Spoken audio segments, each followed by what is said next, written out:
আমরা অনেকেই কবিতা লিখি। কেন লিখি? কেউ নামযোগ্য কবি হবার জন্য কবিতা লিখি, কেউ কষ্টের ভেতর দিয়ে কবিতা লিখি, কেউ কবিতা লেখার নেশা তাই লিখি, কেউ প্রিয়ার ভ্রমণ নয়ন নিয়ে, কেউ অর্কের অয়ন দেখে, কেউ প্রেমের ব্যর্থতায়, কেউ আবার প্রেমের সার্থকতায় কবিতা লিখে, কেউ নদীর উর্বর উর্মি দেখে কবিতা লিখে, কেউ উর্বশীর ওষ্ঠ বাগানে হাসি দিয়ে কবিতা লিখে, কেউ আনন্দের কুটি কুটি হয়ে কবিতা লিখে। কবিতা লেখার আসলে অনেক আবেগ আছে, অনেক অনুভূতি আছে এবং মানুষ এক এক রকম আবেগ এবং অনুভূতি থেকে লেখে।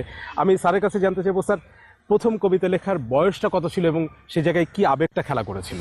একেবারে আসল বয়সটা তো বলা যাবে না, পুরো বয়সটা ছিল এবং রং ছিল অবুজ। এই সবুজের অবুজ ভাষা দিয়ে অবুজ মন যে যা লিখেছিল তাকে কবিতা বলা যায়। গুটিয়ে যাও গুটিয়ে গেলে সুর, রোদ দুপুরে উঠবে না আর ফুল, বুকের তলে হৃদয় নামক আঁখি, টের পাবে না তীর শিকারী পাখি। গুটিয়ে যাও গুটিয়ে গেলেই ভালো, গভীর সুখে জ্বলতে গেলে ভালো। স্যার আমি আরেকটি জিনিস জানতে চাই যে আপনার 19-20 বয়সটা কেমন ছিল? ওই সময়টা কতটা দুরন্তপনা ছিল? যে দুরন্তপনা 19-20 বয়স মানে আমার যখন 16, তখন ওই যে আমাদের রাজনৈতিক আন্দোলন চূড়ান্ত হয়ে গেছে। সেই সময়কারও কিছু কবিতা আপনার লেখা আছে। অবশ্যই অবশ্যই। আমার মনে পড়ে আরেকটা কবিতা আমি লিখেছিলাম, সে এই দেশ তামাকে জাতি, এরকম একটা কবিতা। এটা তো বেশ মোটামুটি। রোদ্দুরে নিয়েছি আর বৃষ্টিতে বেড়েছি, সহস্র শতাব্দী দিয়ে নিজেকে গড়েছি, আমরা তামাটে জাতি, আমরা এসেছি। এটা তো মানে হ্যাঁ, দারুণ। এটা কথাগুলো অসাধারণ কথা। পারলে অবশ্যই পড়বে, আমার ভালো লাগার কবিতা। এবং আমি আরেকটি জিনিস জানতে চাই, তখন যে তারুণ্য ছিল, এই যে 19-20 যে তারুণ্য, মানে সেই তারুণ্যের প্রত্যেক তারুণ্যের কণ্ঠ কি আসলে প্রতিবাদী ছিল? অবশ্যই প্রতিবাদী, সব দিক থেকে। প্রেমিক হিসেবে প্রতিবাদী, শ্রমিক হিসাবে প্রতিবাদী, যোদ্ধা হিসাবে প্রতিবাদী। কারণ তখন ছিল ওই যে প্রেমের বয়স, প্রেমিকাকে জয় করতেই হবে যে কোনোভাবে। আর মুক্তিযুদ্ধের কথা বলছি, তখন কবিতা লিখবো না নিজের অস্তিত্বকে ঠেকাবো, হাতে কলম পাশাপাশি রাইফেল তুলতে হয়েছে। ফলে এই বলবো যে প্রতিবাদের বিষয়টা সাংঘাতিকভাবে ছিল। নন্দন তত্ত্বের বিষয়টা ছিল, তার চেয়েও বেশি ছিল অস্তিত্ব তত্ত্বের বিষয়। স্যার ওই সময় আপনারা তো কবিতা লিখতেন, কিন্তু কবিতা, আমি যদি আবৃত্তির কথা বলি, তো সেই চর্চাটা কেমন ছিল? ভালো শুরু হয়েছিল ওই সময় 69, 70, 71, 72, 73, 74, এটা ছিল কবিতার সময়। মানে এক একটা কবিতাই তখন মানে এক একটা প্রতিবাদ হয়ে দাঁড়িয়েছে। হ্যাঁ অবশ্যই। তো আমি সেই কথা আপনার কাছে একটু জানতে চাই, এখন কবিতা এবং আবৃত্তি মানে এখন আসলে কতটা এই প্রতিবাদী ভাষা বহন করে? ওই সময়কার যখন একেবারে নতুন প্রজন্ম যারা, তারাই কিন্তু কবিতার ভেতর দিয়ে, সঙ্গীতের ভেতর দিয়ে কিন্তু আমাদের স্বাধীনতা, যারা শব্দ সৈনিক যারা ছিল, আমাদের স্বাধীনতা যুদ্ধের যারা মুক্তিযোদ্ধারা ছিলেন, তাদেরকে কিন্তু উজ্জীবিত করেছেন এই আমাদের আবৃত্তি শিল্পী, আমাদের সঙ্গীত শিল্পীরাই। সেই সময়টা যখন তাদের একটা যথেষ্ট প্রভাব আমরা লক্ষ্য করেছি, আমরা ইতিহাসে যা দেখতে পাই। এখন কিন্তু যে কোনো গণ আন্দোলন বলেন, যে কোনো কাজের ক্ষেত্রেই বলেন না কেন, এই নতুন প্রজন্ম কিন্তু এগিয়ে যায়। আমরা যারা বা আমাদের থেকেও যারা ছোটরা আছে, তারা কিন্তু এই সময়টাতেও এই শক্তি কিন্তু আমাদের এই দুটোই, সঙ্গীত এবং আবৃত্তি, কবিতা, এই দুটো মাধ্যম দিয়েই কিন্তু আমরা খুব বেশি মানুষের হৃদয়কে ছুঁতে পারছি এবং আমরা যে কোনো আন্দোলন, যে কোনো উৎসব, সব কিছু কিন্তু আমরা এর ভিতর দিয়ে কিন্তু প্রকাশ করতে পারি। সে কারণে আমি বলবো যে আসলে তো চর্চাটা তখনও ছিল, এখন কিন্তু আরো বিস্তৃত হয়েছে, সংখ্যায় বেড়েছে। কিন্তু আমি ওই কথা একটু ডিফেক্ট করতে চাই যে তখন সংখ্যায় কম ছিল, কিন্তু যে যারা ছিলেন, যে কয়জন ছিলেন, তারা কিন্তু মানে সেরকম একটা জায়গা নিয়েছিলেন। মানটা বিশ্লিষ্ট হয়ে গেছে, একটু হয়ে গেছে। একালে কবিতা খুব সহজে লেখা যায় এমন একটি ধারণা হয়ে গেছে। এই কথাটা আমরা বিরতির পর শুনবো স্যার। হ্যাঁ, তবে বিরতিতে যাব। আমাদের সাথে এই প্রজন্মেরও একজন আছে, আমরা সেও আবৃত্তি চর্চা করছে, তো আমরা তার কবিতা শুনতে শুনতে আমরা বিরতিতে যাব। আমরা শুনি আর একটু সামনের দিকে। বিয়েতে 51টা শাড়ি পেয়েছিল মেয়েটা, অষ্টমঙ্গলায় ফিরে আরো 6টা।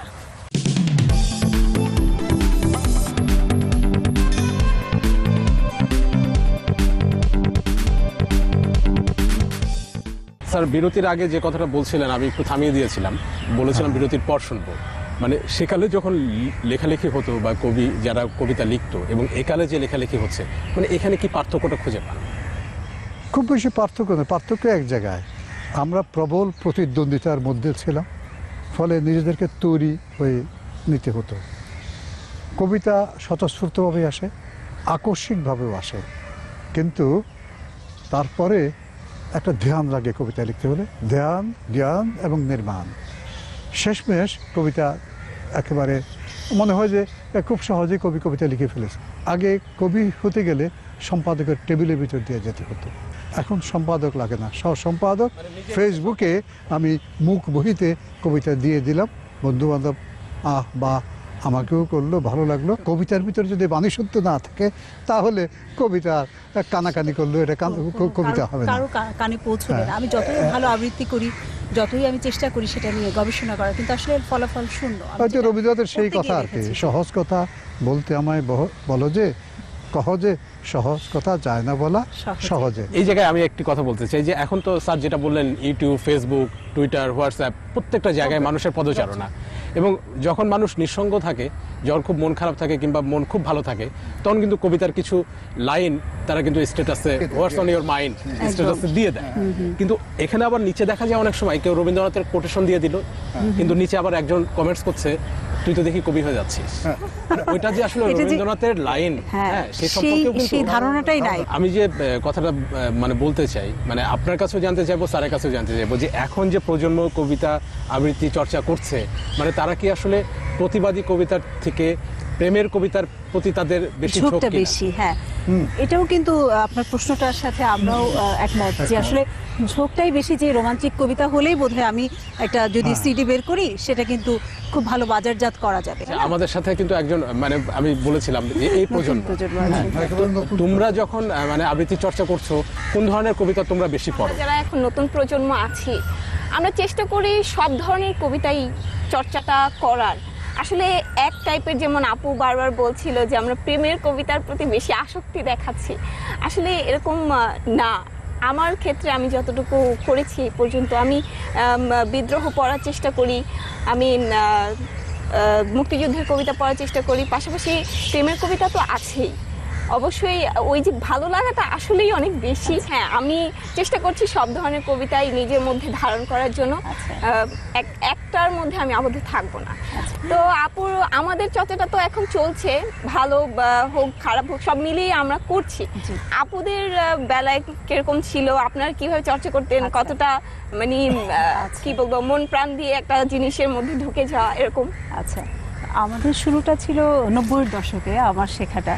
তো আমাদের যেটা হয়েছে যে একেবারে বর্ণমালা, যে একেবারে অ ক খ একেবারে কোথা থেকে উচ্চারণ করতে হবে সেইটা দিয়ে, মানে একেবারে কঠিনতর আমাদের চর্চাটা ছিল। এবং পরবর্তীতে যাদের সামনে আমরা কবিতা পড়ার সুযোগ পেয়েছি, আমার খুব ভালো একটা স্মৃতি আছে। আমি 2002 সালে জাতীয় পর্যায়ে আমি আবৃত্তিতে স্বর্ণপদক লাভ করি। তখন আমার বিচারক ছিলেন কাজী আরিফ, বিচারক ছিলেন শফিক কামাল, যারা হচ্ছে আমার গুরু। নীল, অনেকক্ষণ কথা হচ্ছে, আমি মনে হয় ছোট্ট একটা কবিতা দিই, কবিতা আবৃত্তি করে আমরা একটা বিরতিতে চলে যেতে পারি। ঠিক আছে।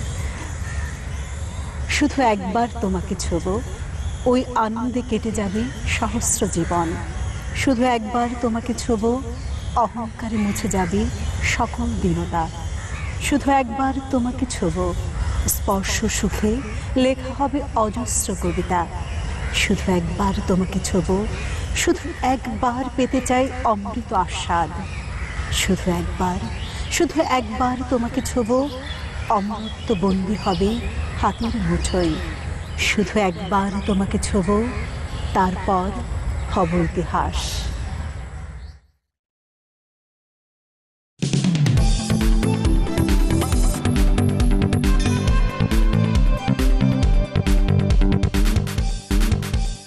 কবিতা নিয়ে কথা বললাম, লেখালেখি নিয়ে কথা বললাম, আবৃত্তি চর্চা নিয়ে কথা বললাম। স্যার, একটা বিষয় আমি জানতে চাই, সেটা হচ্ছে যে লেখার জন্য কতটা পড়া উচিত? না পড়তে লেখা যাবে না, কারণ ওই 4টা মানুষের দক্ষতা আছে, লেখা, পাঠ করা, শোনা, এই 3-4টা যদি না হয় তাহলে হবে না। এখন আমি যদি নতুন কবিতা লিখতে চাই, পুরনো কবিতা পড়তেই হবে, একজনকে অস্বীকার করতে হলে আবার নতুন করে কবিতা আমাকে লিখতে হলে কী অস্বীকার করব সেটা জানতেই হবে। পাঠ ছাড়া হবে না, এই জন্যই বলছি যে কবিতার অনুভূতিটা খুব সহজে আসে, এই প্রতি মুহূর্তে মানুষের কাছে আসতে, সে অনুভূতিটাকে ধরতে হয়।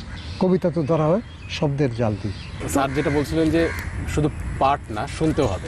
তো আমি ওকে প্রশ্নটা করতে চাই যে তোমরা যারা আবৃত্তি চর্চা করছো, এই প্রজন্ম 19-20, তোমরা আসলে কবিতা সংগঠনে শুধু আবৃত্তি চর্চাটা করে থাকো, নাকি বাসায় যে যারা আগে আবৃত্তি চর্চাটা করে গিয়েছে, আবৃত্তি করে গিয়েছে, তাদের অ্যালবামগুলো শোনো?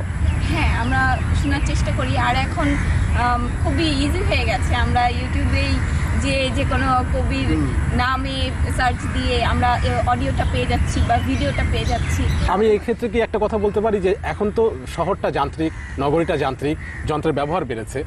আগে সেই সময়টা ছিল না। আগে আমি চাইলেই কিন্তু সব্যসাচীর কবিতা শুনতে পাচ্ছি না, চাইলেই পাচ্ছি না, কিন্তু এখন কিন্তু এই তরুণ প্রজন্মের জন্য সুযোগটা কিন্তু অনেক বেশি।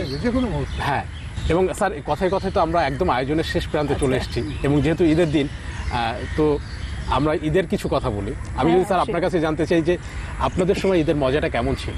আমাদের সময় ঈদের মজাটা আমরা প্রজাপতির মধ্যে ঘুরে বেড়ান। আমাদের গ্রামের ছেলে, তো গ্রামের নদী আছে, তারপর বিল আছে, সব জায়গায় একটা নতুন জামা পরে আমরা দৌড়াচ্ছি, আর মেয়েরা একটা চুলের ফিতা, লাল ফিতা, হ্যাঁ, আমরা লাল ফিতার পেছনে সাদা পাজামা পরে, পাঞ্জাবি পরে আমরা ছুটে যাচ্ছি, আর আমাদের পাশে প্রজাপতিগুলো, ফড়িংগুলো প্রজাপতি কারা বুঝতে পেরেছেন তো? অসম্ভব সহজ এটা জীবন। আর আপনাকে যদি জিজ্ঞেস করি তারপরের প্রজন্ম, আপনার ঈদটা কেমন ছিল? আমার ঈদটা অবশ্যই তার থেকে তো অবশ্যই একটু অন্যরকম। হ্যাঁ, অন্যরকম যেটা ছিল যে নতুন জামা কাপড় কিনতে হবে এবং সেটা যথারীতি লুকিয়ে রাখা, কাউকে দেখাবো না। হ্যাঁ, বন্ধুদের দেখাবো না, সেটা একেবারে ঈদের দিন সকালবেলা গোসল করে সুন্দর করে সেজে গুজে সেই যে ড্রেস পরা, এবং তারপরে যে বন্ধুদের সাথে আড্ডা দেওয়া, বিভিন্ন বাসায় যাওয়া, নিজের বাড়িতে তো আছে এবং আশেপাশে বন্ধুদের বাড়িতে যাওয়া, এবং খুব আয়োজন করে হয়তো বা কখনো মুভি দেখা, কখনো গান শোনা, এইভাবেই আসলে কেটে যায়। আর ভালো খাওয়া দাওয়া তো থাকেই, সেটা। আর তোমার কাছে তোমাদের 19-20 ঈদটা এখন কেমন? এখন ঈদটা একটু ঘরবন্দি টাইপ হয়ে গেছে, আর বেরোতে হলেও অনেক প্ল্যানিং করে বের হতে হয়। মানে ওই পারিবারিক বন্ধন, ওই আগেকার সেকালের ঈদটা একালে আর নাই, একালের ঈদটা একালের মতো। হ্যাঁ, যখন যেটা ছিল সেটা অবশ্যই সুন্দর ছিল। আমরা আরেকজন কিভাবে ঈদ করছে, কিভাবে জীবনযাপন করছে আমরা জানি না, রাস্তায় নামলে এগুতে পারি না। সেটাই তো স্যার যেটা বলছিল পাঠ এবং শোনা, তো আমরা মানে একজন কবিতা পড়ুক আর আমরা বাকি কয়েকজন শুনি, এভাবে আজকের আয়োজনটা আমরা সপ্তাহে একজন পড়বে, আমরা শুনবো। ঠিক আছে। মনে পড়ে সেই স্মৃতি, অনেকের মাঝে হারিয়ে যাওয়া সুখ, টুকরো কথা, অস্পষ্ট ছবি, আমার নন্দিত পৃথিবী। পুতুল খেলার ছলে মিথ্যে বেদনার কান্নাগুলো কি হাস্যকর, তাই না? অথচ অনুভূতির দোলায়, আবেগের বিশালতায় ছোট্টবেলার সেই দিনগুলো শিখিয়ে দেয় জীবনকে ভালোবাসতে, দেখায় পাখি হয়ে ওড়ার স্বপ্ন। কিন্তু জীবনের পরের দৃশ্যগুলো বাস্তবতা সেগুলো আটকে পড়া, অনেকটা ব্যবহারিক ক্লাসের মতো। সোনালি স্বপ্ন আর কি পেলাম না পেলাম তারই যোগ বিয়োগ। এই পৃথিবী অবাক সৃষ্টি নিয়ে লিখেছে আমাদের আঙুল দিয়ে। প্রতি মুহূর্তে মনে পড়ে যায় কি যেন পাওয়ার কথা ছিল নিজের মাঝে। নিজেকে নিয়ে হারিয়ে যেতে যেতে একদিন হঠাৎ করে এসে পড়ে শেষ দৃশ্যের পালা। থমকে দাঁড়িয়ে মনে পড়ে এতই কি ছোট ছিল জীবনের অঙ্কগুলো মেলাতে গিয়ে। কান্না এসে ভিড় করে চোখে, নামতে শুরু করে মঞ্চের পর্দায়। নীরবতা, এই তো আমার নন্দিত পৃথিবী। বাহ।